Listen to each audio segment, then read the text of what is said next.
ચોક્કસ મિત્રો, આપણે મોડ્યુલ 24ને વધુ વિગતવાર સમજીએ. હાઈ રાઇઝ બહુમાળી બિલ્ડિંગમાં વેલ્યુએશન કરતી વખતે એન્જિનિયર માટે સૌથી મોટો પડકાર ગણિત અને કાયદા વચ્ચેનો તફાવત ઉકેલવાનો હોય છે. Module 24 high rise building, area calculation, loading અને FSIની માયાજાળ. જ્યારે તમે ફ્લેટ કે પેન્ટહાઉસનું ઇન્સ્પેક્શન કરવા જાઓ ત્યારે બિલ્ડર તમને સુપર બિલ્ટઅપ એરિયા કહેશે, પણ તમારે અસલી એરિયા પકડવાનો છે. એરિયાના 3 પ્રકારો. The area detective. Carpet area, સાદી ભાષામાં જ્યાં તમે ગાલીચો પાથરી શકો. આમાં દિવાલોની જાડાઈ ગણાતી નથી. રેરા મુજબ હવે બિલ્ડરે આ જ એરિયા જણાવવો ફરજિયાત છે. Built up area, carpet area plus દિવાલોની જાડાઈ પ્લસ બાલ્કની. સામાન્ય રીતે આ કાર્પેટ કરતાં 10થી 15% વધારે હોય છે. સુપર બિલ્ટઅપ એરિયા, આમાં બિલ્ટઅપ એરિયા ઉપરાંત લિફ્ટ, દાદર, લોબી, ક્લબ હાઉસ અને ગાર્ડન જેવી કોમન સુવિધાઓનો ભાગ એટલે કે પ્રોરાટા ઉમેરવામાં આવે છે. 2. Loading factor. Builder carpet area પર જે વધારાનો એરિયા ચઢાવે છે તેને લોડિંગ કહેવાય.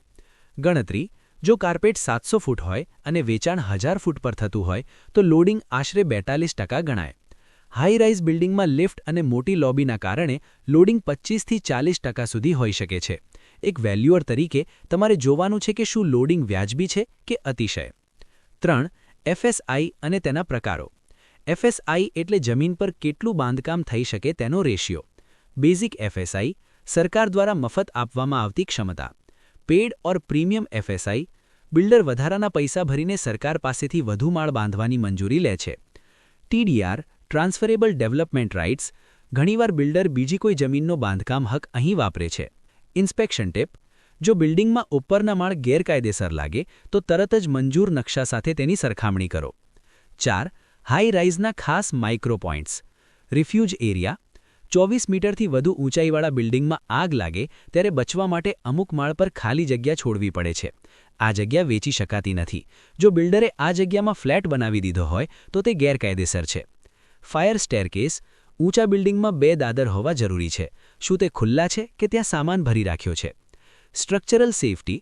શું બિલ્ડિંગમાં ભૂકંપ વિરોધી ડિઝાઇન છે? તેના સર્ટિફિકેટની માંગણી કરો. 5. View and floor pricing. Floor rise. ઉપરના માળે હવા, ઉજાસ અને નજારો સારો હોવાથી બિલ્ડરો ઉપરના માળ માટે વધુ કિંમત વસૂલે છે. વેલ્યુએશનમાં આ ફ્લોર રાઇઝનો ઉમેરવો જોઈએ. દિશા. જે ફ્લેટમાંથી સૂર્યોદય દેખાય, ઈસ્ટ ફેસિંગ, અથવા જ્યાંથી બગીચાનો વ્યૂ, ગાર્ડન ફેસિંગ હોય તેની કિંમત અન્ય ફ્લેટ કરતાં 5થી 10% વધારે હોઈ શકે છે. વિજય ઉદ્ઘોષ. મિત્રો, હાઈ રાઇઝનું વેલ્યુએશન કરતી વખતે તમારે બિલ્ડરના આંકડાને બદલે કાગળ પરના મંજૂર નકશા અને સાઇટ પરના અસલી માપ પર ભરોસો કરવાનો છે. આ તમારી ચોકસાઈ જ ક્લાયન્ટનો વિશ્વાસ જીતશે.